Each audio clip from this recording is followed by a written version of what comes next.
இன்றைய நமது கதை உறவுகளின் முக்கியத்துவத்தை பற்றியது. மாலை நேரம் மங்கிக் கொண்டிருந்தது. மீரா தனது வீட்டின் கதவை திறந்து உள்ளே நுழைந்தபோது அவளது கைகளில் ஏகப்பட்ட ஷாப்பிங் பைகளுடன் அவள் உலகத்தையே வென்றது போன்ற பிரகாசம் அவள் முகத்தில் இருந்தது. உள்ளே டைனிங் ரூமில் அமர்ந்திருந்த அவளது கணவன் மனோஜ் இதை பார்த்ததும் அவனது புருவங்கள் சுருங்கின. இது என்ன மீரா, இன்று மீண்டும் ஷாப்பிங் செய்ய சென்று விட்டாயா என்று மனோஜ் கோபத்துடன் கேட்டான். ஆனால் மீரா தனது மகிழ்ச்சியில் மூழ்கியிருந்தாள். பைகளை மேசையின் மீது வைத்துவிட்டு முகத்தில் புன்னகையுடன் உற்சாகமாகச் சொன்னாள். அட மனோஜ், நீ கற்பனை கூட செய்ய முடியாது, இன்று அவ்வளவு அற்புதமான சேல் இருந்தது. மிஸ்ஸஸ் மல்ஹோத்ரா நேற்று கிட்டி பார்ட்டியில் சொன்ன பிறகுதான் எனக்கு தெரியும். அவ்வளவு அழகான உடைகள் மற்றும் தரமான பியூட்டி ப்ரோடக்ட்ஸ் இவ்வளவு குறைந்த விலையில் கிடைத்தன. என்னால் என்னையே கட்டுப்படுத்த முடியவில்லை. இப்போது இந்த சேலையைப் பார், பாதியளவு விலைக்கு கிடைத்தது. இந்த பியூட்டி ப்ரோடக்ட்ஸ் எல்லாமே அற்புதமான சலுகைகளில் இருந்தன, என்னால் மறுக்க முடியவில்லை. மீராவின் பேச்சைக் கேட்ட மனோஜ் தலையில் கை வைத்துக் கொண்டான். பின் உருமும் குரலில் சொன்னான், உனது இந்த வீண் செலவு எப்போதுதான் குறையப் போகிறது மீரா? ஏற்கனவே உனக்கு சொல்லியிருக்கிறேன், இந்த தேவையற்ற பொருட்களுக்காக பணத்தை வீணாக்காதே என்று. ஆனால் நீ கேட்பதில்லை. இப்போது இது உனக்கு வழக்கமான வேலையாகிவிட்டது. கணவனின் திட்டுதலை கேட்ட மீராவின் உற்சாகம் சற்று குறைந்தது. அவள் மெதுவாகச் சொன்னாள், ஆனால் மனோஜ், ஒவ்வொரு பார்ட்டியிலும் என் தோழிகள் இவ்வளவு விலையுயர்ந்த ஆடைகளையும் நகைகளையும் அணிந்து வருகிறார்கள். அனைவரின் கவனமும் அவர்கள் மீதுதான் இருக்கிறது, அவர்களைத்தான் புகழ்கிறார்கள். எனக்கும் அலங்கரித்துக் கொள்ள ஆசை இருக்கிறது. டைமண்ட் நகை இல்லையென்றாலும் என் விருப்பப்படி துணிகளையாவது வாங்கிக் கொள்ளலாம்தானே என்று மீரா சற்று கோபத்துடன் கூறினாள். அவளது பேச்சைக் கேட்டு மனோஜின் கோபம் இன்னும் அதிகரித்தது. தோழிகளை பார்த்துவிட்டு வீட்டை அழிக்கப் போகிறாயா? குழந்தைகளின் படிப்பு, வீட்டுச் செலவுகள், இதையெல்லாம் யார் பார்ப்பது? குழந்தைகள் படிக்கும் விடுதியின் கட்டணம் எவ்வளவு அதிகரித்திருக்கிறது என்று உனக்கு தெரியுமா?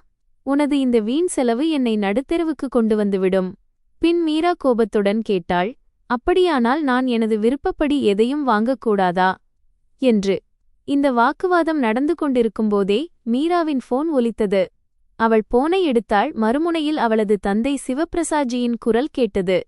ஹலோ மீரா பேட்டி, எப்படி இருக்கிறாய்? உடல் நலமெல்லாம் நன்றாக இருக்கிறதா? பெட்டா, உடல் நலம் எப்படி நன்றாக இருக்கும்? சில நாட்களாக மருத்துவரிடம் செல்லலாம் என்று நினைக்கிறேன், ஆனால் தனியாகச் செல்ல தைரியம் வரவில்லை. மீராவின் இதயம் ஒரு கணம் நின்றது. அவளது தாயார் கடந்த ஆண்டு காலமானார். அவளது தந்தையை கவனித்துக் கொள்ள அவளுக்கு வேறு சகோதரர்கள் இல்லை. மீரா தனது தந்தையின் சோகமான குரலைக் கேட்டதும் அவளது மகிழ்ச்சி அந்த நொடியே மறைந்து போனது. அவள் சொன்னாள், தந்தையே, நீங்கள் கவலைப்படாதீர்கள். சித்தப்பாவின் மகன் அமித்திடம் சொல்லுங்கள், அவர் உங்களை மருத்துவரிடம் அழைத்துச் செல்வார். இக்கட்டான சமயத்தில் சொந்தங்கள்தானே துணை நிற்பார்கள். அதுவும் அருகில்தானே இருக்கிறார்கள். நானும் அவனுக்கு ஃபோன் செய்கிறேன். அப்போது சிவப்பிரசாத்ஜி லேசான இருமலுக்கு இடையே பதிலளித்தார். மகளே, நான் அவனை அழைப்பேன்தான், ஆனால் அமித் தனது மனைவி மற்றும் குழந்தைகளுடன் சுற்றுலா சென்றுவிட்டான். அவன் இங்கு இல்லை. இப்போது என்ன செய்வது என்றே தெரியவில்லை. இதைக் கேட்டதும் மீராவின் இதயம் நொறுங்கியது. அவள் தனது கணவனை பார்த்துவிட்டு, தந்தையே, நீங்கள் கவலைப்படாதீர்கள், நான் ஏதேனும் ஏற்பாடு செய்கிறேன். நீங்கள் சிறிது ஓய்வெடுங்கள், நான் பிறகு பேசுகிறேன் என்று கூறினாள். போனை வைத்தவுடன் மீராவின் முகத்தில் தீவிரமான கவலை படர்ந்தது. அவள் மனோஜை பார்த்து கவலையான குரலில், கேளுங்கள், தந்தையின் உடல்நிலை சரியில்லை. சித்தப்பாவின் வீட்டிலும் தற்போது அவரை மருத்துவரிடம் அழைத்துச் செல்ல யாரும் இல்லை என்றாள். இதற்கு மனோஜ் எந்த பதிலும் அளிக்கவில்லை. உடனே மீரா, நாம் அவரை இங்கேயே அழைத்து வரவேண்டும். கிராமத்தில் அவர் முற்றிலும் தனியாக இருக்கிறார். அவரை பராமரிக்க யாரும் இல்லை என்று தன் கவலையை வெளிப்படுத்தினாள்.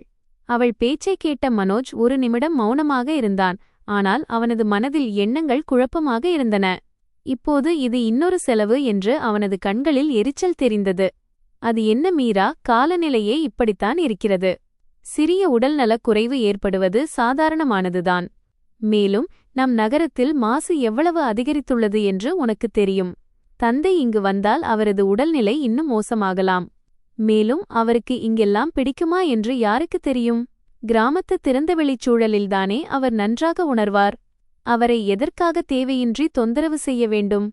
அவர் கிராமத்திலேயே இருப்பதுதான் அவருக்கு நல்லது என்று நான் நினைக்கிறேன். மனோஜின் பேச்சைக் கேட்டு மீரா அமைதியானாள். ஆனால் மனதில் ஒரு படபடப்பு இருந்தது. தந்தையின் உடல்நிலையை நினைத்து அவள் மீண்டும் மீண்டும் கவலைப்பட்டாள். அவளது இந்த பதற்றம் மனோஜிடம் மறைந்திருக்கவில்லை. சிறிது நேரம் கழித்து மனோஜ் சொன்னான், மீரா, உன் தந்தை மீது எனக்கு கவலை இல்லை என்று நினைக்காதே. நீ ஏன் வருத்தப்படுகிறாய் என்று எனக்கு புரியும். ஆனால் முதுமையில் இதெல்லாம் சகஜம்தான். நீ போனில் அவரிடம் அவ்வப்போது உடல் நலம் விசாரித்துக் கொண்டே இரு. ஒருவேளை உடல்நிலை அதிகமாக மோசமானால் நீயே சில நாட்களுக்கு அங்கு கிராமத்திற்குச் சென்று தங்கிக்கொள். மனோஜின் பேச்சைக் கேட்டு மீரா, நீ சொல்வது சரியாக இருக்கலாம். நகரத்துச் சூழலில் உடல்நிலை இன்னும் மோசமாகிவிடப் போகிறது. தேவைப்பட்டால் நாம் அங்கே சென்று அவருக்கு மருந்து வாங்கிக் கொடுப்போம் என்றாள். 2 நாட்கள் கடந்தன. மீரா தனது தந்தையின் உடல்நிலை பற்றி அறிய போன் செய்யும் போதெல்லாம் அவரது குரல் பலவீனமாகவும் சோர்ந்தும் இருந்தது. 3வது நாள் அதிகாலை மீண்டும் போன் செய்தாள். தந்தையே, உடல்நிலை இப்போது எப்படி இருக்கிறது என்று கேட்டாள். அதற்கு தந்தை மெதுவாக, மகளே, அதே நிலைதான். மருந்து சாப்பிட்டும் எந்த முன்னேற்றமும் இல்லை. வேறொரு மருத்துவரிடம் காட்டலாம் என்று நினைக்கிறேன். ஆனால் தனியாகச் செல்வது கடினமாக இருக்கிறது. நீங்கள் இருவரும் வந்தால் நன்றாக இருக்கும் என்று கூறினார். இதைக் கேட்டு மீராவின் கண்கள் கலங்கின. அவளுக்கு ஆறுதல் கூறிவிட்டு போனை வைத்த பிறகு மீரா நேரடியாக மனோஜிடம் சென்றாள். மனோஜ், தந்தையின் உடல்நிலையில் எந்த முன்னேற்றமும் இல்லை. நாம் கிராமத்திற்கு வந்து அவரை மருத்துவரிடம் அழைத்துச் செல்ல வேண்டும் என்று அவர் கூறுகிறார். நாம் அங்கு செல்ல வேண்டும் என்று நினைக்கிறேன். மனோஜ் சிந்தனையில் ஆழ்ந்தான். ஆனால் அவனது முகத்தில் எரிச்சல் தெரிந்தது. மீரா, உனக்கு அவர் மீது அக்கறை இருக்கிறது என்று எனக்கு புரிகிறது. ஆனால் இப்போது என்னால் அங்கு வருவது சாத்தியமில்லை. அலுவலக வேலைகள் மிகவும் அதிகமாக இருக்கின்றன. அவர்களிடம் நல்ல மருத்துவர் ஒருவரிடம் ஆலோசனை பெற்று மருந்து எடுத்துக்கொள்ளச் சொல்லுங்கள். கிராமங்களிலும் இப்போது நல்ல மருத்துவர்கள் இருக்கிறார்கள். அங்கேயே சிகிச்சை பெற்றுக்கொள்ளட்டும். மீரா மௌனமாகி கனத்த இதயத்துடன் சமையலறைக்கு வேலை செய்யச் சென்றாள். மீரா சமையலறைக்கு சென்றதும் மனோஜ் கோபத்தில் செய்தித்தாளை கீழே போட்டுவிட்டு எல்லை மீறிப் போகிறது. இவரது தந்தை தினமும் உடல் நலம் சரியில்லை என்று அடம்பிடிப்பார். ஒவ்வொரு 2 நாட்களுக்கு ஒருமுறை போன் செய்து எங்களை அழைக்கிறார். அவரை மருத்துவரிடம் அழைத்துச் செல்ல எங்களிடம் அவ்வளவு வீணான நேரமா இருக்கிறது. உடல்நிலை சரியில்லை என்றால் தானாகவே ஏன் மருத்துவரிடம் செல்லக்கூடாது? ஒவ்வொரு முறையும் எங்களை ஏன் தொந்தரவு செய்கிறார்கள்? இவள் சொல்வதை கேட்டுக்கொண்டு எப்போதாவது அவரை இங்கு அழைத்து வரச் சொல்கிறாள் அல்லது என்னை அங்கு வரச் சொல்கிறாள். அவர் உடல்நலம் சரியில்லாமல் இருந்தால் நான் என்ன செய்ய முடியும்? நான் என்ன இவரது தந்தையை பராமரிக்கும் ஒப்பந்தம் எடுத்திருக்கிறேனா என்று முணுமுணுத்தான். சிறிது நேரம் கழித்து காலை உணவை முடித்துவிட்டு மனோஜ் தனது அலுவலகத்திற்கு புறப்பட்டான். காலை உணவுக்குப் பிறகு மீரா வீட்டு வேலைகளை விரைவாக முடிக்கத் தொடங்கினாள். அப்போது கதவில் மென்மையான தட்டுதல் சத்தம் கேட்டது. மீரா கைகளை துடைத்துக் கொண்டு சென்று கதவை திறந்தாள். முன்னால் வாடகைக்கு குடியிருக்கும் நிஷா நின்று கொண்டிருந்தாள். அவளது கையில் சில லட்டுகள் இருந்த தட்டு இருந்தது. பாபிஜி, இன்று நான் கடலை மாவு லட்டு செய்தேன். உங்களுக்கும் கொஞ்சம் கொண்டு வரலாம் என்று நினைத்தேன் என்று நிஷா புன்னகையுடன் கூறினாள். மீரா கவலையான புன்னகையுடன் லட்டுகளை வாங்கிக் கொண்டு நன்றி சொன்னாள். ஆனால் அவளது முகத்தில் இருந்த மகிழ்ச்சி எங்கோ மறைந்திருந்தது. நிஷா உடனே அவளது சோகத்தை புரிந்து கொண்டாள். பாபிஜி, என்னாச்சு? நீங்கள் ஏதோ கவலையாக இருக்கிறீர்கள் போலிருக்கிறதே. அதற்கு மீரா சோகமான முகத்துடன், ஒன்றுமில்லை, எனது தந்தையின் உடல்நிலை சரியில்லை என்றாள். இதைக் கேட்ட நிஷா சிறிது கவலையடைந்தாள். என்னவாச்சு அவருக்கு? என்ன சொல்வதென்று தெரியவில்லை. ஏற்கனவே நீரிழிவு நோயாளியாக இருக்கிறார். இப்போது மூச்சு விடுவதிலும் சிரமம் ஏற்படுகிறது. மனோஜிடம் சென்று மருத்துவரிடம் காட்டலாம் என்று கூறினேன். ஆனால் அவரிடம் எங்கே நேரம் இருக்கிறது? இதைக் கேட்டு நிஷா பரிதாபமாக மீராவை பார்த்தாள். பாபி, அப்படியானால் உங்களுக்கு மிகவும் கவலையாக இருக்கும். அதே நேரத்தில் நிஷாவின் கணவர் பிரகாஷ் சந்தையிலிருந்து திரும்பினான். அவனை பார்த்ததும் நிஷா சொன்னாள், அட பிரகாஷ், நீ சரியான நேரத்தில் வந்துவிட்டாய். பாபிஜி எவ்வளவு கவலையாக இருக்கிறார் என்று பாருங்கள். அவருடைய தந்தையின் உடல்நிலை சரியில்லை. மனோஜ் பாய்சாபிடம் அவரை பார்க்கச் செல்ல நேரமில்லை. இதைக் கேட்ட பிரகாஷ் உடனே, அட, இதில் கவலைப்படுவதற்கு என்ன இருக்கிறது? நிஷா, நீ பாபிஜியுடன் சென்று வா. நான் உங்கள் இருவரையும் காரில் விட்டுவிடுகிறேன் என்றான். இதைக் கேட்ட மீரா சற்று அதிர்ச்சியடைந்தாள். தயக்கத்துடன், அட வேண்டாம் வேண்டாம், அவ்வளவு கஷ்டம் கொடுக்க வேண்டாம் என்றாள். அதற்கு பிரகாஷ் புன்னகையுடன், பாபிஜி, இதில் என்ன கஷ்டம் இருக்கிறது? அங்கள் அங்கே கஷ்டப்படுவார். உடல்நிலை சரியில்லை என்றால் நீங்கள் அவரை மருத்துவரிடம் அழைத்துச் செல்ல வேண்டும். நாம் ஒரே குடும்பம் போலத்தானே. நாம் ஒருவர் மற்றவருக்கு உதவவில்லை என்றால் வேறு யார் உதவுவார்கள் என்று கூறினான். நிஷாவும் மிகுந்த பாசத்துடன், ஆம் பாபிஜி, நீங்கள் கவலைப்படாதீர்கள், நான் உங்களுடன் வருகிறேன். பிரகாஷ் நம் இருவரையும் விட்டுவிடுவான் என்றாள். அவர்களின் பேச்சைக் கேட்டு மீரா மனதிற்குள் நிம்மதி அடைந்தாள். பிரகாஷ் உடனே தனது கார் சாவியை எடுத்துக்கொண்டு, சரி பாபிஜி, கிளம்பலாம், தாமதம் செய்வது நல்லதல்ல என்றான். நிஷா மற்றும் பிரகாஷிற்கு நன்றி தெரிவித்துவிட்டு மீரா தனது துப்பட்டாவை எடுத்துக்கொண்டு அவர்களுடன் செல்லத் தயாரானாள். சில சமயங்களில் நீங்கள் எதிர்பாராத இடத்திலிருந்தே உதவி கிடைக்கிறது. காரில் அமர்ந்திருந்த மீரா மனதில் நினைத்துக் கொண்டாள். கிராமத்திற்கு சென்ற பிறகு பிரகாஷ் மீராவின் தந்தை சிவபிரசாஜியை காரில் ஏற்றி மருத்துவரிடம் அழைத்துச் சென்றான். பரிசோதனை செய்த பிறகு மருத்துவர் அவரது சர்க்கரை அளவு அதிகரித்துள்ளது மற்றும் நுரையீரலில் தொற்று இருப்பதற்கான அறிகுறி தெரிகிறது. நான் சில மருந்துகளை எழுதித் தருகிறேன், அவர் விரைவில் குணமடைந்து விடுவார் என்றார். மருத்துவமனையிலிருந்து திரும்பிய பிறகு மீரா 2 நாட்கள் தனது தந்தையுடனேயே தங்கினாள். பாபிஜி, வேறு ஏதேனும் உதவி தேவைப்பட்டால் உடனே சொல்லுங்கள், எப்பொழுது வேண்டுமானாலும் ஃபோன் செய்யுங்கள் என்று கூறிவிட்டு பிரகாஷும் நிஷாவும் வீடு திரும்பினார்கள். 3வது நாள் மீரா கிராமத்திலிருந்து வீடு திரும்பியபோது மாலை 7 மணியாகியிருந்தது. களைப்புடன் உள்ளே வந்த அவள் சோபாவில் அமர்ந்தாள். டிராயிங் ரூமில் அமர்ந்து டிவி பார்த்து கொண்டிருந்த மனோஜ் அவளை பார்த்ததும் சம்பிரதாயத்திற்காக அப்பாவின் உடல்நிலை இப்போது எப்படி இருக்கிறது என்று கேட்டான். தண்ணீர் கிளாஸை எடுத்தவாறே மீரா பதிலளித்தாள். இப்போது பரவாயில்லை, சர்க்கரை அளவு அதிகமாகிவிட்டது. உணவில் கட்டுப்பாடும் வைப்பதில்லையே. கடந்த சில நாட்களாக கோர்ட் கேஸ் அலைச்சலில் அவர் தனது உடல்நலத்தை கவனிக்கவே இல்லை, அதனால் உடல்நிலை மோசமாகிவிட்டது. ஆனால் ஒரு நல்ல விஷயம் நடந்துவிட்டது. பல வருடங்களாக நடந்து கொண்டிருந்த அந்த கோர்ட் கேஸின் தீர்ப்பு அவருக்கு சாதகமாக வந்துள்ளது. கேஸ்? எந்த கேஸ் என்று மனோஜ் அதிர்ச்சியுடன் கேட்டான். அதற்கு மீரா, அட, அந்த நிலம் சம்பந்தப்பட்ட கேஸ்தான். கடந்த பல வருடங்களாக நடந்து கொண்டிருக்கிறதே, நினைவிருக்கிறதா? கடைசியாக அவர் அந்த வழக்கை வென்றுவிட்டார் என்றாள். மனோஜின் கையிலிருந்த டீ கோப்பை கீழே விழும் நிலைக்கே சென்றுவிட்டது. அவனது கண்கள் விரிந்தன. சற்று முன்னால் குனிந்து, என்ன, விமான நிலையத்திற்கு அருகில் இருந்த அதே நிலமா என்று கேட்டான். மீரா இயல்பாக, ஆம், அதே நிலம்தான் என்று பதிலளித்தாள். அடக்கடவுளே, அதன் மதிப்பு கோடிக்கணக்கான ரூபாய் இருக்குமே என்று மனோஜ் ஆச்சரியத்துடன் கூறினான். மீரா, அதன் மதிப்பு இப்போது சுமார் 5 கோடி ரூபாயாக உயர்ந்துவிட்டது. அப்பா அதை விற்கலாம் என்று யோசித்துக் கொண்டிருக்கிறார் என்றாள். மனோஜிற்கு திடீரென ஏதோ புதையலின் சாவி கிடைத்தது போல இருந்தது. அவனது முகத்தில் ஒரு விசித்திரமான உற்சாகமும் மகிழ்ச்சியும் மின்னியது. வாவ், இது மிகவும் நல்ல செய்திதான். அந்த பணத்தை வைத்து என்ன செய்யப் போவதாக அவர் ஏதாவது சொன்னாரா? இல்லை, இப்போதைக்கு ஒன்றும் யோசிக்கவில்லை. அது மட்டுமில்லாமல் உடல் நலம் ஒத்துழைக்காத போது பணம் என்ன செய்யப் போகிறது? மனோஜ் தனது டீ கோப்பை கீழே வைத்துவிட்டு தீவிரமானவனாக நடித்தபடி, நீ சொல்வது சரிதான். இது போன்ற பெரிய முடிவுகளை எடுக்கும்போது கவனமாக இருக்க வேண்டும். கடைசியில் இது அவரது உழைப்பால் கிடைத்த சொத்து அல்லவா? மனோஜின் மூளையில் ஏதோ பரபரப்பு ஏற்பட்டது.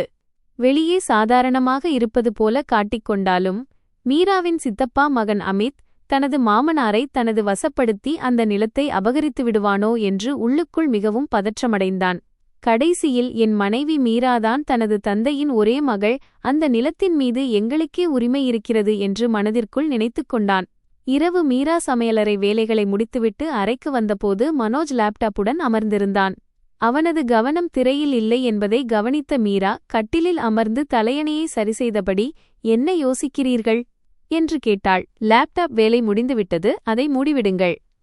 பிறகு மனோஜ் சொன்னார், மீரா, உன் தந்தையின் உடல்நிலை சரியாக இல்லையாமே, அவரை மட்டும் அங்கே தனியாக விடுவது சரியாக இருக்குமென்று உனக்கு தோன்றவில்லையா? அவர்கள் நம்முடைய பெரியவர்கள், அவர்களை கவனித்துக் கொள்வது நம் கடமை. நான் முன்பே சொன்னேன் சென்று அவர்களை பார்த்து வரலாம் என்று, ஆனால் உங்களுக்கு அலுவலக வேலைகள்தான் முக்கியமாக தெரிந்தன. அடமீரா, அவர்களின் உடல்நிலை இவ்வளவு மோசமாக இருக்கும் என்று எனக்கு தெரியாது. இப்போது நீ வந்து சொன்ன பிறகுதான் யோசிக்கிறேன், அவர்களை இங்கேயே அழைத்து வந்துவிடலாம். நம்முடன் இருந்தால் நாம் அவர்களை நன்றாக கவனித்துக் கொள்ள முடியும். மனோஜின் பேச்சைக் கேட்டு மீரா குழப்பமடைந்தாள். பிறகு சொன்னாள், ஆனால் நீங்கள்தானே சொன்னீர்கள் கிராமத்துச் சூழல் அவர்களுக்கு சிறந்தது என்று. உங்கள் பேச்சு சரியாகத்தான் இருந்தது. நம் நகரத்தில் மாசு எவ்வளவு இருக்கிறது என்றால் ஆரோக்கியமான மனிதனே நோய்வாய்ப்படுவான். மேலும் அவர்களுக்கு இங்கே மனம் ஒட்டுமா என்று யாருக்குத் தெரியும்? இன்னும் 2-3 நாட்களில் அமித் வீட்டிற்கு சென்று விடுவான். பிறகு அவர்கள் அவர்களை கவனித்துக் கொள்வார்கள். அட, நீயும் மீரா, இன்றைக்கு எல்லோரும் தங்கள் வேலையில் பிஸியாக இருக்கிறார்கள்.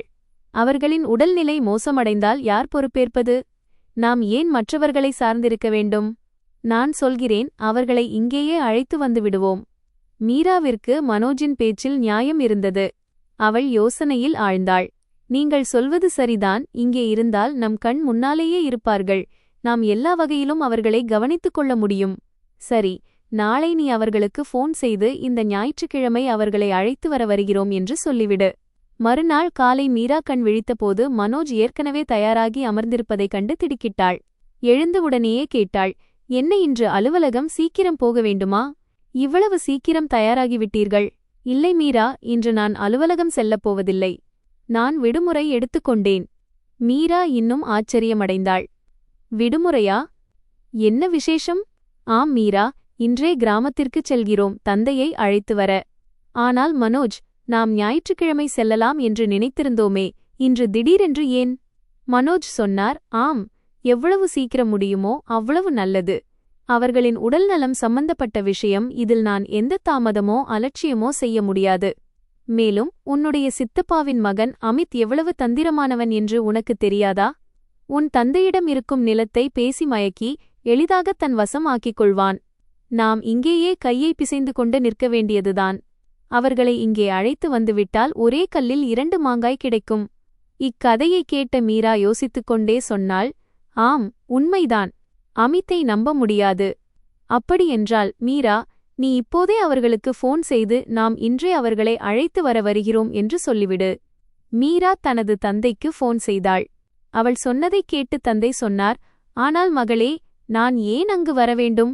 என் உடல்நிலை இப்போது நன்றாக இருக்கிறது. நான் இங்கேயே நலமாக இருக்கிறேன். மீரா வருத்தத்துடன் சொன்னாள், தந்தையே, நீங்கள் ஏன் புரிந்து கொள்ளவில்லை? நகரத்தில் எங்களுடன் இருந்தால் நாங்கள் உங்களை இன்னும் நன்றாக கவனித்துக் கொள்ள முடியும். அதே சமயம் மனோஜ் மீராவின் கையிலிருந்து போனை பிடுங்கிக் கொண்டு மிகுந்த அதிகாரத்துடன் சொன்னார், தந்தையே, இப்போது நான் உங்கள் வாதத்தை எதையும் கேட்கப் போவதில்லை. இப்போது எங்களுக்கு உங்கள் உடல் நலம்தான் மிக முக்கியம். இன்றே உங்களை அழைத்து வர வருகிறோம். இது முடிவு செய்யப்பட்டுவிட்டது. தந்தை லேசான புன்னகையுடன் சொன்னார், அடமகனே, என் மீது எவ்வளவு அக்கறை கொள்கிறாய். ஆனால் எனக்கு நிஜமாகவே இங்கேயே நிம்மதியாக இருக்கிறது. இந்த மண், இந்த சூழல் எல்லாமே எனக்கு சொந்தமானது போல தோன்றுகிறது. மனோஜ் உணர்ச்சிகரமான தொனியில் சொன்னான், ஆனால் தந்தையே, நீங்கள் இங்கே இல்லாதபோது எனக்கும் மீராவுக்கும் உங்கள் மீது எவ்வளவு கவலை இருக்கிறது என்பது உங்களுக்கு தெரியாது. நீங்கள் எங்கள் கண் முன்னே இருந்தால் எங்கள் மனதிற்கு நிம்மதியாக இருக்கும். மீரா உங்கள் ஒரே மகள், அதனால் உங்களை கவனித்துக் கொள்வது எங்கள் பொறுப்பு. இப்போது நீங்களே யோசித்துப் பாருங்கள், உங்களிடத்தில் என் தந்தை இருந்திருந்தால் நான் அவர்களுக்காக இதையெல்லாம் செய்ய மாட்டேனா? மனோஜின் வாதங்களுக்கு முன்னால் சிவபிரசாத்ஜியால் எதுவும் பேச முடியவில்லை. இறுதியில் அவர் அவர்களுடன் வருவதாக சம்மதித்தார். மாலை நேரத்தில் மனோஜும் மீராவும் சிவபிரசாத்ஜியுடன் வீட்டிற்கு திரும்பினர். மனோஜ் காரை நிறுத்திவிட்டுச் சொன்னான், மீரா, நீ கேட்டைத் திற, நான் தந்தையை காரிலிருந்து இறங்க உதவுகிறேன். காரிலிருந்து இறங்கிய மீரா கதவு மணியை அடித்ததும் அவர்களது வாடகைதாரர் நிஷாவின் குரல் கேட்டது, அண்ணி, இதோ வருகிறேன். இதற்கிடையில் மனோஜ் சிவபிரசாத்ஜியின் கையை பிடித்து காரிலிருந்து வெளியே வர உதவினான். நிஷா விரைவாக கேட்டை திறந்து மீராவின் தந்தையை பார்த்ததும் உடனடியாக நலம் விசாரித்தாள். பிறகு மீராவிடம், அங்கிளை இங்கேயே அழைத்து வந்தது நீங்கள் செய்த மிகச் சிறந்த காரியம் அண்ணி என்றாள். சிவபிரசாத்ஜி வந்த பிறகு வீட்டின் சூழல் மகிழ்ச்சிகரமாக இருந்தது. மீரா அதிகாலையிலேயே அவருக்கு உணவு தயாரிப்பாள். மனோஜ் மாலையில் அலுவலகத்திலிருந்து வந்ததும் அவருடன் அமர்ந்து பேசுவான். சிவபிரசாத்ஜியும் அங்கே வந்ததில் மகிழ்ச்சியாகவே இருந்தார். ஒரு மாலை வேளையில் அனைவரும் தேநீர் அருந்திக் கொண்டிருந்தபோது மனோஜ் தான் சொல்ல வந்த விஷயத்திற்கு வந்தான். தேநீரை அருந்திக் கொண்டே சொன்னான், தந்தையே, உண்மையைச் சொல்லப்போனால் நீங்கள் இங்கே வந்த பிறகு வீட்டில் ஒரு தனி மகிழ்ச்சி பிறந்துவிட்டது. கடவுள் அருளால் எல்லாமே இருக்கிறது. வீட்டில் பெரியவர்களின் குறை இருந்தது, அதுவும் இப்போது நிறைவாகிவிட்டது. ஆனால் ஒரே ஒரு விஷயம் மட்டும் சில சமயங்களில் என்னை வருத்துகிறது. சிவபிரசாத்ஜி ஆச்சரியத்துடன் கேட்டார், என்ன விஷயம் மகனே? எல்லாம் சரியாகத்தானே இருக்கிறது. ஆம் தந்தையே, ஆனால் இந்த வீடு இக்காலத்திற்கு ஏற்ப கொஞ்சம் பழையதாக தெரிகிறது. குழந்தைகளின் நண்பர்கள் இங்கே வரும்போது அவர்களை இந்த வீட்டிற்கு அழைத்து வர குழந்தைகள் கூச்சப்படுகிறார்கள். சிவபிரசாத்ஜி ஆச்சரியத்துடன் கேட்டார், ஏன் அப்படி மகனே? வீடு நன்றாகத்தானே இருக்கிறது. அதுதான் தந்தையே, அவர்களின் நண்பர்களின் வீடுகள் பெரியதாகவும் நவீனமாகவும் இருக்கின்றன. எனவே ஒப்பிட்டு பார்க்கும்போது இந்த வீடு அவர்களுக்கு சாதாரணமாக தெரிகிறது. வீடு ஒரு வசதியான பகுதியிலிருந்து கொஞ்சம் நவீனமாக இருந்தால் நன்றாக இருக்கும். இன்றைய காலத்தில் சொத்துகளின் விலை வானத்தை தொட்டுக் கொண்டிருக்கிறது. நல்ல சொசைட்டியில் ஒரு பெரிய வீடு வாங்க வேண்டுமானால் பெரிய தொகை தேவைப்படும். சிவபிரசாத்ஜி அவன் சொல்வதைக் கேட்டு தலையசைத்துச் சொன்னார். ஆம் மகனே, நீ சொல்வது சரிதான். இன்றைய காலத்தில் ஒவ்வொரு பொருளின் செலவும் எவ்வளவு அதிகரித்துவிட்டது என்பது புரிகிறது. அதுதான் தந்தையே, ஒருவேளை புதிய வீடு வாங்கினாலும் அது போதுமான அளவு பெரியதாக இருக்க வேண்டும். இப்போது குழந்தைகளும் வளர்ந்து வருகிறார்கள், அவர்களுக்கும் தனித்தனி அறைகள் தேவைப்படுகின்றன. இதையெல்லாம் எப்படி செய்வது என்று புரியவில்லை. சிவபிரசாத்ஜி மனோஜின் பேச்சைக் கேட்டு ஆழ்ந்த யோசனையில் ஆழ்ந்தார். தேநீர் கோப்பையை மேசையில் வைத்துவிட்டுச் சொன்னார். அப்படியென்றால் மகனே, இதில் கவலைப்பட என்ன இருக்கிறது? என்ன உதவி தேவையோ அதை என்னிடம் சொல். இதை கேட்டதும் மனோஜின் கண்களில் மின்னல் தெரிந்தது. ஆனால் தனது உணர்ச்சிகளை கட்டுப்படுத்திக் கொண்டு ஏமாற்றமான குரலில் சொன்னான். தந்தையே, விஷயம் அவ்வளவு எளிதானது அல்ல. இது கோடிக்கணக்கான ரூபாய் சம்பந்தப்பட்ட விஷயம் மகனே, அதனால் ஏன் கவலைப்படுகிறாய்? என்னிடம் இருப்பது எல்லாம் கடைசியில் உனக்குத்தான். கிராமத்து நிலத்தை விற்ற பிறகு எனக்கு கிடைக்கும் அனைத்து பணமும் உனக்கும் மீராவுக்கும் தான். அந்த நிலத்தை விற்பனை செய்த பணத்தை இதில் முதலீடு செய்துவிடலாம். இதை கேட்ட மனோஜ் தனது மகிழ்ச்சியை மறைத்துக் கொண்டு மீராவை பார்த்தான். தந்தையே, நீங்கள் அப்படிச் சொல்கிறீர்கள் என்றால் நாங்கள் விரைவில் நல்ல சொசைட்டியில் ஒரு நல்ல வீட்டை பார்க்கத் தொடங்குகிறோம்.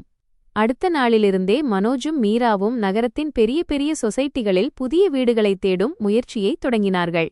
அவர்கள் பெரிய பெரிய பிளாட்கள் மற்றும் பிரம்மாண்டமான வீடுகளை பார்க்கச் சென்றார்கள். இறுதியில் அவர்களுக்கு ஒரு பெரிய பிரம்மாண்டமான வீடு பிடித்திருந்தது. 1-2 நாட்களில் பேரம் பேசி முன்பணம் செலுத்த வேண்டியிருந்தது. புதிய வீட்டைப் பற்றி நினைத்து நினைத்து மனோஜும் மீராவும் மிகவும் மகிழ்ச்சியாக இருந்தார்கள். ஆரம்பத்தில் மீராவும் மனோஜும் சிவபிரசாத்ஜியை நன்றாக கவனித்துக் கொண்டார்கள். ஆனால் மெல்ல மெல்ல அவர்கள் அவரின் உடல்நல விஷயத்தில் அலட்சியம் காட்டத் தொடங்கினார்கள். ஒருநாள் சிவபிரசாத்ஜி முற்றத்தில் கட்டிலில் படுத்துக்கொண்டு சத்தமாக இருமிக் கொண்டிருந்தார். அவருக்கு மூச்சு திணறலாக இருந்தது. மீரா சமையலறையிலிருந்து வெளியே வந்து கேட்டாள். என்ன தந்தையே, நீங்கள் மருந்துகளை சரியான நேரத்தில் சாப்பிடவில்லையா? சிவபிரசாத்ஜி பலவீனமான குரலில் சொன்னார். இல்லை மகளே, மருந்துகள் தீர்ந்துவிட்டன. நான் மனோஜிடம் சொல்லியிருந்தேன், ஆனால் அவன் மருந்து வாங்க மறந்துவிட்டான் போலிருக்கிறது. அதற்குள் மனோஜ் உள்ளே இருந்து வெளியே வந்து பேச்சைக் கேட்டுக்கொண்டே சொன்னான். அட தந்தையே, என்னை மன்னித்து விடுங்கள். நான் மருந்து வாங்க மறந்துவிட்டேன். அலுவலகத்தில் அவ்வளவு வேலை, அதனால் நினைப்பிற்கு வரவில்லை. சிவபிரசாத்ஜி மெல்லிய இருமலுக்கு இடையே சொன்னார். சரி மகனே, மருந்தை பிறகு கொண்டு வா. இப்போது என்னை மருத்துவரிடம் அழைத்துச் செல். அவர் ஒருமுறை பரிசோதித்து சரியான மருந்தை எழுதித் தருவார். ஆனால் மனோஜ் விரைவாக கார் சாவியை எடுத்துக்கொண்டு பதிலளித்தான். தந்தையே, இப்போது மருத்துவரிடம் செல்ல நேரமில்லை. நாம் வங்கிக்குச் செல்ல வேண்டும். புதிய வீட்டிற்கான ஒப்பந்தத்தை உறுதி செய்ய வேண்டிய முன்பணத்தை கொடுக்க FDI ஆஃப் FD உடைக்க வேண்டும். நீங்கள் கவலைப்படாதீர்கள், மாலைக்குள் நான் மருந்து வாங்கி வந்துவிடுகிறேன். சிவபிரசாத்ஜி சோர்வான குரலில் சொன்னார். மகனே, என் உடல்நிலை மிகவும் மோசமாக இருக்கிறது. எனக்கு மூச்சு விடுவதில் சிரமமாக இருக்கிறது. இதற்கு மீரா விரைவாகச் சொன்னாள். தந்தையே, வங்கியிலிருந்து வர எங்களுக்கு அதிக நேரம் ஆகாது. நீங்கள் கொஞ்சம் ஓய்வெடுங்கள், நாங்கள் சீக்கிரம் வந்துவிடுவோம். மனோஜ் காரை ஸ்டார்ட் செய்துவிட்டு மீராவுடன் வங்கிக்கு கிளம்பினான். சிவபிரசாத்ஜி தனியாக இருமிக்கொண்டு அங்கேயே கட்டிலில் படுத்திருந்தார். அவருடைய உடல்நிலை மோசமடைந்து கொண்டே இருந்தது. சிவபிரசாத்ஜி மூச்சு வாங்கும் சத்தத்தைக் கேட்டு நிஷா வெளியே வந்து படிக்கட்டுகளில் இறங்கி கீழே வந்தாள். சிவபிரசாத்ஜியின் நிலையை பார்த்து அவள் பயந்து போய் சொன்னாள். அங்கிள், உங்கள் உடல்நிலை மிகவும் மோசமாகத் தெரிகிறது. அண்ணனும் அண்ணியும் எங்கே? அதற்கு சிவபிரசாத்ஜி மிகவும் சிரமப்பட்டு வங்கிக்குச் சென்றிருக்கிறார்கள், ஏதோ ஒரு வேலைக்காக என்று மட்டும் சொன்னார். நிஷா உடனடியாக தனது கணவனை அழைத்தாள். பிரகாஷ், அங்கிளின் உடல்நிலை சரியாக இல்லை, இவரை மருத்துவரிடம் அழைத்துச் செல்ல வேண்டும். சிவபிரசாத்ஜி எதிர்ப்பு தெரிவித்தார். வேண்டாம் மகளே, கவலைப்படாதே, மனோஜும் மீராவும் வந்து என்னை மருத்துவரிடம் அழைத்துச் செல்வார்கள். ஆனால் இந்த நேரத்திற்குள் உடல்நிலை இன்னும் மோசமாகிவிடக்கூடாது என்று அவள் பயந்தாள். உங்கள் இன்ஹேலர் எங்கே இருக்கிறது? அதை எடுத்தால் இருமல் சரியாகிவிடும் என்று நிஷா கூறினாள். அதற்கு சிவபிரசாத்ஜி, மகளே, அது தீர்ந்துவிட்டது. மனோஜிடம் சொல்லியிருந்தேன், ஆனால் அவன் வாங்க மறந்துவிட்டான் என்றார். நிஷா பிரகாஷிற்கு ஃபோன் செய்து சொல்ல அவன் வரும்போதே சிவபிரசாத்ஜிக்கான இன்ஹேலரை வாங்கி வந்தான். சிறிது நேரத்திலேயே அவருக்கு இருமலிலிருந்து நிவாரணம் கிடைத்தது. அப்போது பிரகாஷ், அங்கிள், மருத்துவரிடம் செல்வது அவசியம். இந்த நிலையில் வெறும் இன்ஹேலர் மட்டும் போதாது என்றான். சிவபிரசாத்ஜி தயக்கத்துடன், மகனே, இதற்கு என்ன அவசியம்? மனோஜும் மீராவும் வந்து கொண்டே இருப்பார்கள், அவர்களே என்னை அழைத்துச் செல்வார்கள் என்றார். அங்கள், எங்களை ஏன் அந்நியராக கருதுகிறீர்கள்? நாங்கள் உங்கள் பிள்ளைகள் போன்றவர்கள்தானே என்று சொல்லிக்கொண்டே பிரகாஷ் காரை எடுத்து அவரை மருத்துவரிடம் அழைத்துச் சென்றான். சிவபிரசாத்ஜி நிஷாவிற்கும் பிரகாஷிற்கும் நிறைய ஆசீர்வாதங்களை வழங்கினார். மகன் மகள் வீட்டிலேயே இருந்தாலும் சிவபிரசாத்ஜியின் ஒவ்வொரு நாளும் முன்போலவே கஷ்டமாகவே கழிந்தது. கவனிப்பின்றி ஆதரவின்றி இருந்தார். மனோஜும் மீராவும் தங்கள் சொந்த உலகத்திலேயே மூழ்கியிருந்தனர். எப்போதெல்லாம் சிவபிரசாத்ஜி ஏதேனும் உதவி கேட்டு மனோஜிடம் பேசுகிறாரோ அவன் எப்போதும் அதை தள்ளி போடுவான். தந்தையே, இப்போது நேரமில்லை, நாளை அலுவலகத்திலிருந்து வரும்போது வாங்கி வருகிறேன் என்ற பதிலை பலமுறை கேட்டதினால் இப்போது சிவபிரசாத்ஜி எதிர்பார்ப்பையே கைவிட்டுவிட்டார். மீராவும் இப்போது அவரை பொறுத்தவரை அலட்சியமாகிவிட்டாள். அவள் எப்போது பார்த்தாலும் கிட்டி பார்ட்டி அல்லது ஷாப்பிங்கில் இருப்பாள். வீட்டிலிருந்தால் தன் தோழிகளுடன் போனில் பேசிக் கொண்டிருப்பாள். இன்று காலை 11 மணி ஆகிறது. பொதுவாக மனோஜ் சென்ற பிறகு மீரா தன் தந்தைக்கு காலை உணவை கொடுத்து விடுவாள். ஆனால் இன்று அவள் இன்னும் உணவை எடுத்துக்கொண்டு வரவில்லை. சிவபிரசாத்ஜி கட்டிலில் படுத்திருந்தபடியே குரல் கொடுத்தார், மீரா மகளே, காலை உணவு கொடு. மீரா உள்ளே போனில் பேசிக் கொண்டிருந்தாள். உனக்குத் தெரியுமா, நாம் வாங்கிய வீடு எவ்வளவு பிரம்மாண்டமானது என்று? ஒவ்வொன்றும் என் விருப்பப்படி இருக்கிறது. பார்ட்டியில் தங்களை ஹை சொசைட்டி என்று நினைத்துக் கொள்ளும் பெண்கள் அனைவரும் என் வீட்டை பார்த்து பொறாமைப்படுவார்கள். சிவபிரசாத்ஜி மீண்டும் குரல் கொடுத்தார், மகளே, கேட்கிறாயா? ஆனால் மீராவின் பேச்சில் அந்த குரல் எங்கோ தொலைந்து போனது. சிவபிரசாத்ஜி வெளியே முற்றத்தில்தான் இருந்தார். அதனால் அவர் குரல் மேலே வரை சென்றது. நிஷா அவர் குரலைக் கேட்டு வெளியே வந்தாள். வணக்கம் அங்கிள், எல்லாம் சரியாகத்தானே இருக்கிறது. காலை உணவு சாப்பிட்டீர்களா? இல்லை மகளே, மீராவை கூப்பிட்டுக் கொண்டிருந்தேன். அவள் பிஸியாக இருப்பாள் போலிருக்கிறது. நிஷா தன் சமையலறையிலிருந்து தட்டில் உணவை எடுத்து வந்து சிவபிரசாத்ஜியிடம் கொடுத்தாள். அங்கிள், இப்போது இதை சாப்பிடுங்கள். உங்கள் மருந்துகள் எங்கே வைக்கப்பட்டிருக்கின்றன? டேபிளின் மீது இருக்கிறது, கொண்டு வருகிறாயா?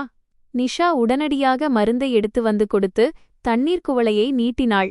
சிவபிரசாத்ஜி உணர்ச்சியுடன் சொன்னார், மகளே, நீ எப்போதும் எனக்கு உதவி செய்கிறாய். கடவுள் உன்னை மகிழ்ச்சியாக வைத்திருக்கட்டும்.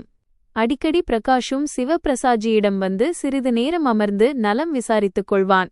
இப்போது மருந்துகள் தீர்ந்தால் சிவபிரசாத்ஜி பிரகாஷிடமே போன் செய்து தன் மருந்துகளை வரவழைத்துக் கொள்வார். பிரகாஷ் மறுத்தாலும் அவனது கையில் வலுக்கட்டாயமாக மருந்துக்கான பணத்தை கொடுத்து விடுவார். நாட்கள் மெல்ல மெல்ல நகர்ந்தன. மனோஜும் மீராவும் தங்கள் கனவு இல்லத்திற்கு மாறத் துடித்துக் கொண்டிருந்தனர். பதிவு ரெஜிஸ்ட்ரி செய்யும் நாளும் நெருங்கி வந்தது. இருவரும் மிகுந்த உற்சாகத்தில் இருந்தனர். ஒரு மாலை வேளையில் மனோஜ் அலுவலகத்திலிருந்து வீட்டிற்கு வந்தபோது மீரா மகிழ்ச்சியுடன் குதித்துக் கொண்டே சொன்னாள், கேளுங்கள், நாம் இப்போது நம் புதிய வீட்டிற்கு மாறப்போகிறோம். அதனால் நாம் ஒரு சிறந்த காரையும் வாங்கிக் கொள்ள வேண்டும் என்று உங்களுக்கு தோன்றவில்லையா? மேலும் வீட்டிற்கு தேவையான பர்னிச்சர்களும் வசதியாகவும் பிரம்மாண்டமாகவும் இருக்க வேண்டும். நம் உறவினர்கள், உங்கள் நண்பர்கள் மற்றும் என் தோழிகள் என அனைவரும் வீட்டை பார்க்க வருவார்கள். அதனால் எல்லோருக்கும் நல்ல விதமாக தெரிய வேண்டும்.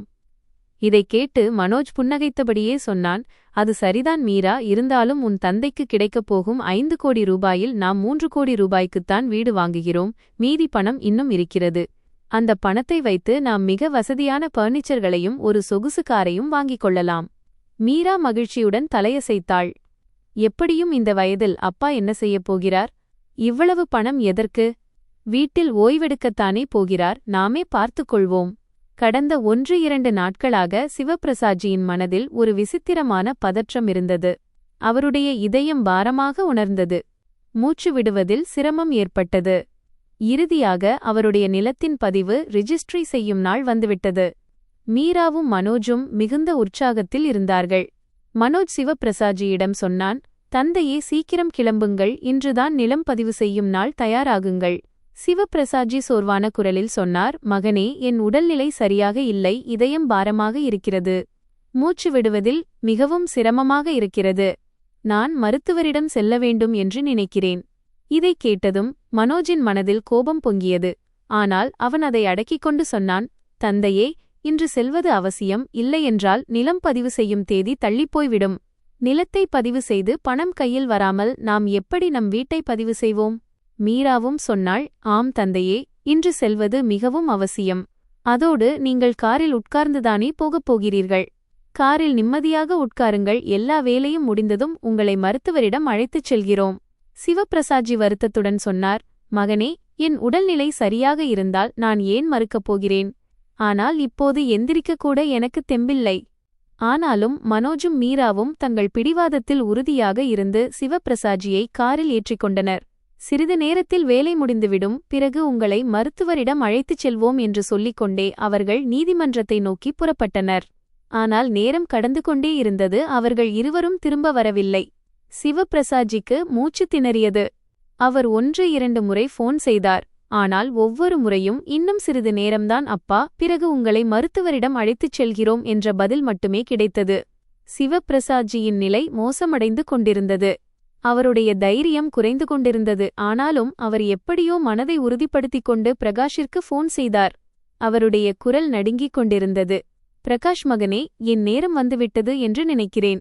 எனக்கு மூச்சு திணறுகிறது, நீ சீக்கிரம் வா. பிரகாஷின் காதுகளில் இந்த பேச்சைக் கேட்டதும் அவனது இதயத் துடிப்பு அதிகரித்தது. அவனுக்குள் ஒரு விசித்திரமான பதற்றம் தொற்றிக்கொண்டது. அவன் உடனடியாக போனை வைத்துவிட்டு 1 நிமிடம் கூட வீணாக்காமல் அலுவலகத்திலிருந்து கிளம்பி சிவபிரசாத்ஜி குறிப்பிட்ட இடத்திற்குச் சென்றான். சிவபிரசாத்ஜியின் உடல்நிலை உண்மையிலேயே மிகவும் மோசமாக இருந்தது. அவனை விரைவாக மருத்துவமனைக்கு அழைத்துச் சென்றான். மருத்துவமனைக்குச் சென்றதும் மருத்துவர் பரிசோதனை செய்தார். இதற்கிடையில் மனோஜும் மீராவும் சிவபிரசாத்ஜியை அழைத்து வர வெளியே வந்தபோது அவர் காரில் இல்லாததைக் கண்டு அதிர்ச்சியடைந்தனர். அவர்கள் ஃபோன் செய்தார்கள், ஆனால் போனும் சுவிட்ச் ஆஃப் செய்யப்பட்டிருந்தது. அவர்கள் இருவரும் வேர்வையில் நனைந்தனர்.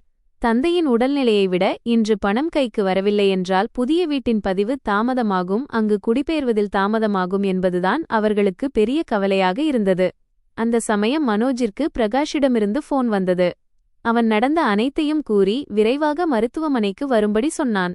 இதைக் கேட்டதும் மனோஜ் கோபத்தில் கத்தினான், பிரகாஷ், கடைசியில் நீ இதையெல்லாம் செய்து என்ன சாதிக்கப் போகிறாய்? அப்பாவை மருத்துவமனைக்கு அழைத்துச் சென்று நீ ஹீரோவாகப் போகிறாயா? அதற்கு பிரகாஷ் சொன்னான், ஆனால் அங்கிலின் உடல்நிலை மிகவும் மோசமாக இருந்தது. 1 நிமிடம் தாமதமானாலும் அது உயிருக்கே ஆபத்தாக முடிந்திருக்கும். உனக்கு அவர்களின் உடல்நிலையை விட பதிவின் மீதுதான் அதிக அக்கறை இருக்கிறதா? மனோஜ் இப்போது ஆவேசத்தில் இருந்தான். ஆம், அக்கறை இருக்கிறது. உன்னால்தான் இன்று நடக்கவிருந்த காரியம் தடைபட்டது. நீ இடையில் வந்து அனைத்தையும் பாழாக்கிவிட்டாய். இதற்கிடையில் பரிசோதனைக்குப் பிறகு வந்த முடிவுகளைக் கேட்டு பிரகாஷ் அதிர்ச்சியடைந்தான். சிவபிரசாத்ஜிக்கு மாரடைப்பு ஏற்பட்டிருந்தது. இன்னும் சிறிது தாமதமாகியிருந்தால் ஏதேனும் நடந்திருக்கலாம் என்று மருத்துவர் தெரிவித்தார். 2-3 நாள் சிகிச்சைக்குப் பிறகு சிவபிரசாத்ஜி மருத்துவமனையிலிருந்து வீட்டிற்குத் திரும்பினார். அவரது உடல்நிலை இப்போது முன்பைவிட பரவாயில்லை. ஆனால் அவர் மருத்துவமனையில் இருந்தவரை பிரகாஷ் தான் அவரை பார்த்துக் கொண்டான். ஏனெனில் மனோஜிற்கு நீதிமன்ற வேலைகளிலிருந்தே நேரம் கிடைக்கவில்லை. அவருக்கு முழுமையான கவனிப்பும் ஓய்வும் தேவை என்று மருத்துவர் சொல்லியிருந்தார். ஆனால் மீரா மற்றும் மனோஜிற்கு இவை வெறும் வார்த்தைகளாகவே இருந்தன. அவர்கள் மனதில் புதிய வீடு மற்றும் அது தொடர்பான வேலைகள் மட்டுமே சுழன்று கொண்டிருந்தன. சிவபிரசாத்ஜி வீட்டிற்கு வந்த பிறகு பிரகாஷும் நிஷாவும் வேறு வீடு பார்த்து அங்கிருந்து கிளம்ப முடிவு செய்தார்கள்.